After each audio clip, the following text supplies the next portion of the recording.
हम में से ज़्यादातर लोगों को अक्सर ये समस्या होती है कि हम अपनी बात दूसरे तक कैसे पहुँचाएँ? हम क्या बोलें उस विषय के बारे में जिसके बारे में हम बोलना चाहते हैं? या फिर क्या हमारी बात दूसरे को अच्छे से समझ आ पाएगी या नहीं? तो इस वीडियो में आपको मैं बताने वाली हूँ कुछ ऐसे टिप्स, कुछ ऐसे स्टेप्स जो आपको फॉलो करने चाहिए जिसके चलते आप अपनी कम्युनिकेशन स्किल्स को बेटर कर सकते हैं। तो सबसे पहले मेरा आपसे ये सवाल है कि कम्युनिकेशन होती क्या है? देखो, कम्युनिकेशन शब्द का सिंपल सा जो अर्थ है वो ये है, आप अपनी जो बात है, आप जिस विषय में बोलना चाहते हैं वो दूसरों तक आसानी से पहुंचा सकें, उसमें कोई कमी ना रहे, दूसरे को वो चीज़ समझ आ जाए। अब कम्युनिकेशन जो होती है वो आप या तो बोल के या लिख के दूसरे तक पहुंचा सकते हो, या फिर आप नॉन वर्बल कम्युनिकेशन भी कर सकते हो, यानी कि जेस्चर्स हो गए, आपके साइंस हो गए, सिंबल्स हो गए, इसके थ्रू जैसे थम्स अप हो गया, विक्ट्री साइन हो गया, ये सब नॉन वर्बल कम्युनिकेशन के पार्ट्स हैं। अब आप अक्सर कम्युनिकेट करते कैसे हैं? देखो, एक तो होती है informal communication, right? Informal communication तब होती है जब आप आपस में बात कर रहे हो और आपको कोई जज नहीं कर रहा है, राइट? जैसे फॉर एग्जाम्पल, फ्रेंड्स का एक ग्रुप है जो आपस में कम्युनिकेट कर रहा है, किसी विषय पे चर्चा कर रहा है, और वो एक इनफॉर्मल टॉक है, वहां पे आप कुछ भी बोलो आपको कोई जज नहीं करेगा। वैसे दो फ्रेंड्स आपस में बात कर रहे हैं, उसमें कोई जज नहीं करता है। तो बेसिकली यहाँ पे आप टेंशन फ्री मोस्टली रहते हो और आपको बात करने में कोई समस्या नहीं होती है, राइट? लेकिन समस्या तब आती है जब आप कोई फॉर्मल टॉक में इन्वॉल्व होते हो।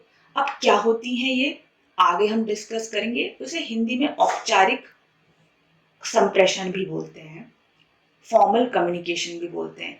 तो कंफ्यूजन तब क्रिएट होती है।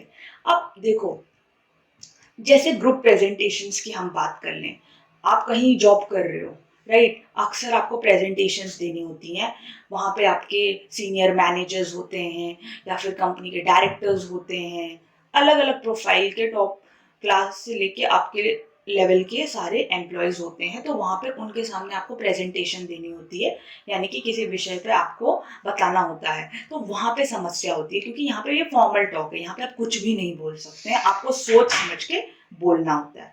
तो यहाँ पे समस्या होती है।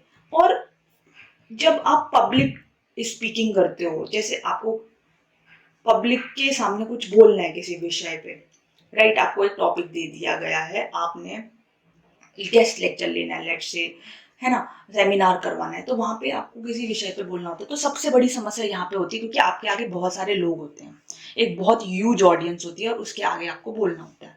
तो यहाँ पे आपको कई चीजों का ध्यान रखना होता है जिसके बारे में हम आगे चर्चा करेंगे। तो ये भी एक फॉर्मल टॉक का, फॉर्मल कम्युनिकेशन का पार्ट है। उसके अलावा जब आप एक इंटरव्यू फेस करते हो, तो इंटरव्यू फेस करने के लिए भी आपको काफी सारी चीजें ध्यान में रखनी होती है, क्योंकि यहाँ पे आप कुछ भी नहीं बोल सकते। आपको जवाब देना होगा जिस हिसाब से आपसे प्रश्न किया गया है, उस हिसाब से आपको अपना जवाब देना होता है, सोच समझ के जवाब देना होता है, राइट? अब जैसे क्लास में टीचिंग की मैं बात कर लूँ, वहां पे भी आपको स्टूडेंट्स को पढ़ाना होता है। तो स्टूडेंट्स को पढ़ाते समय कई चीजों का ध्यान रखना होता है, ठीक है? स्टूडेंट किस क्लास का है उस हिसाब से आपको अपनी पेस रखनी होती है, राइट? टॉपिक को अच्छे से समझाना होता है, वर्बली भी, बोर्ड पे लिख के भी, राइट? तो हर चीज का आपको ध्यान रखना होता है। तो मैंने आपको क्या बताया कि हम जब आपस में इनफॉर्मल टॉक करते हैं, चाहे वो फ्रेंड्स हो, ग्रुप्स हो, है ना, तो वहां पे समस्या उतनी नहीं होती है क्योंकि वहां पे आपको कोई जज नहीं कर रहा, आप कुछ भी बोल सकते हैं, ओके?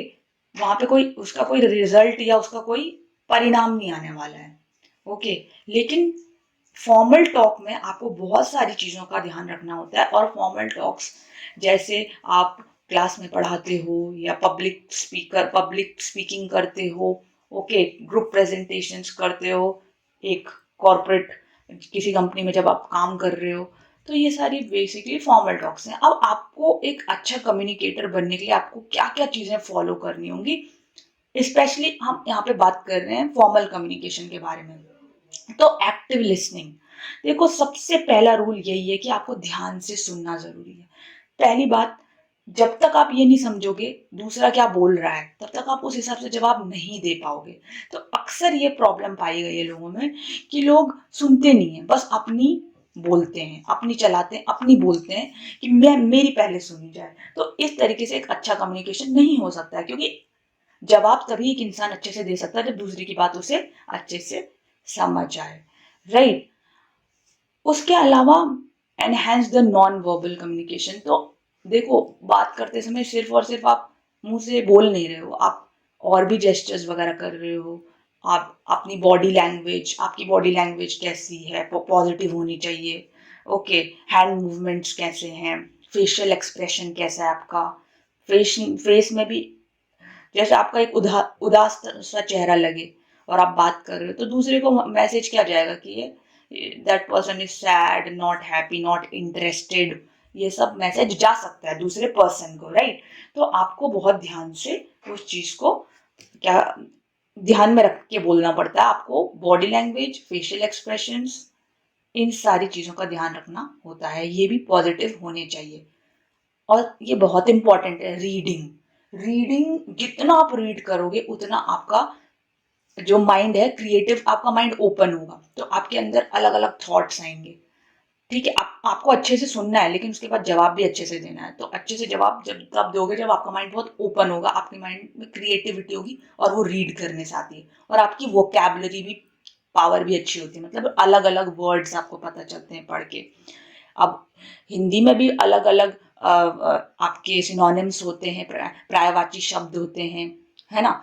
और इंग्लिश में भी पर्यायवाची शब्द होते हैं, सिनोनिम्स, तो अलग अलग लैंग्वेजेस में होते हैं। तो आपको पढ़ने से आपकी वोकैबुलरी जो है पार्ट भी अच्छा होता है। उसके अलावा आपको समराइज करना है उस चीज को जो आपने बोल दी है, ठीक है। तो उसको आपको समराइज करना भी जरूरी है कि आपने क्या बोला। तो इसके लिए आपके माइंड में क्लैरिटी होनी चाहिए, जिसके बारे में मैं अभी बताऊंगी डिटेल में। उसके अलावा आपको अपनी टोन का बहुत केयरफुल होना चाहिए। आपकी टोन, टोन क्या होती है, आप कितनी ऊंची भाषा में बात कर रहे हो। अगर आप बहुत लाउडली बात करते हो तो दूसरे को लगेगा ये रूड है, और बहुत लो बात करते हो लगेगा कि आपके अंदर कॉन्फिडेंस की कमी है, राइट। तो आपको एक सुटेबल टोन में बात करनी होगी ताकि दूसरे को लगे कि that person is speaking in a very तो friendly manner, right. Ask for feedback. आपको ना फीडबैक भी लेना जरूरी है, पर लेना फीडबैक उन लोगों से है जो आप जिस पर ट्रस्ट करते हो, जो आपको लगता है कि सही फीडबैक देंगे। तो देखो, अगर मैं स्पेसिफिकली बात करूं ग्रुप प्रेजेंटेशंस की, जो कि कंपनीज में आपको देने होते हैं मोस्टली, तो वहां पे आप कैसे प्रेजेंट करोगे। वहां पे आप अपनी पीपीटी तो प्रेजेंट करोगे, बीच में क्वेश्चंस भी आएंगे आपके पास, उन क्वेश्चंस का जवाब तब दे पाओगे आप अच्छे से जब अच्छे से सुनोगे।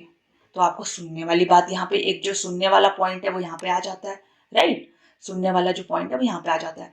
उसके अलावा आपको नॉन वर्बल कम्युनिकेशन जो है वो भी ध्यान में रखनी होती है, जैसे हैंड के मूवमेंट्स के बारे में बताया, फेस के एक्सप्रेशंस, आपके जेस्चर्स हो गए, है ना, बॉडी लैंग्वेज हो गई, वो कैसी है, वो भी काम आएगा ग्रुप प्रेजेंटेशन में।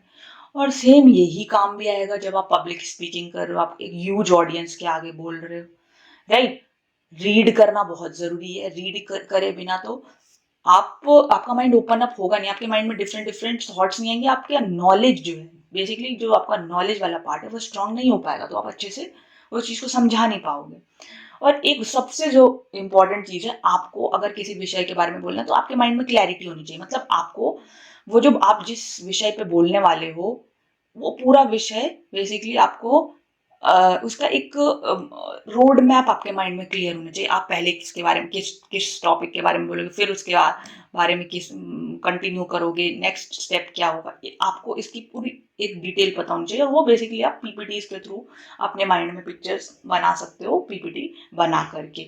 उसके अलावा आपको अपनी टोन के बारे में केयरफुल होना चाहिए हमेशा हर जगह, और फीडबैक के बारे में पूछना चाहिए। तो होप आपको समझ आया होगा कि आपको अपनी कम्युनिकेशन स्किल्स पे कैसे वर्क करना है, क्या आपको ऐसी टिप्स फॉलो करनी है जिसकी वजह से आप एक अच्छे कम्युनिकेटर बन सकते हो। तो आपको सुनना अच्छे से है लोगों की बात, आपको नॉन वर्बल कम्युनिकेशन में भी ध्यान देना है, बॉडी लैंग्वेज, फेशियल एक्सप्रेशंस में आपको पढ़ना है, आपको अपनी बातों को समराइज करना है, आपके माइंड में क्लैरिटी होनी चाहिए आप क्या बोलने वाले हो, आपको केयरफुल होना चाहिए अपनी टोन के बारे में, रूड टोन नहीं होनी चाहिए, फ्रेंडली टोन होनी चाहिए। आपको लोगों से क्वेश्चंस पूछने हैं, आपको लोगों से ये सुननी है, आपको फीडबैक लेना है, राइट। तो आई होप आपको वीडियो अच्छा लगा होगा। अगर वीडियो अच्छा लगा तो वीडियो को लाइक, शेयर और सब्सक्राइब करना ना भूलें।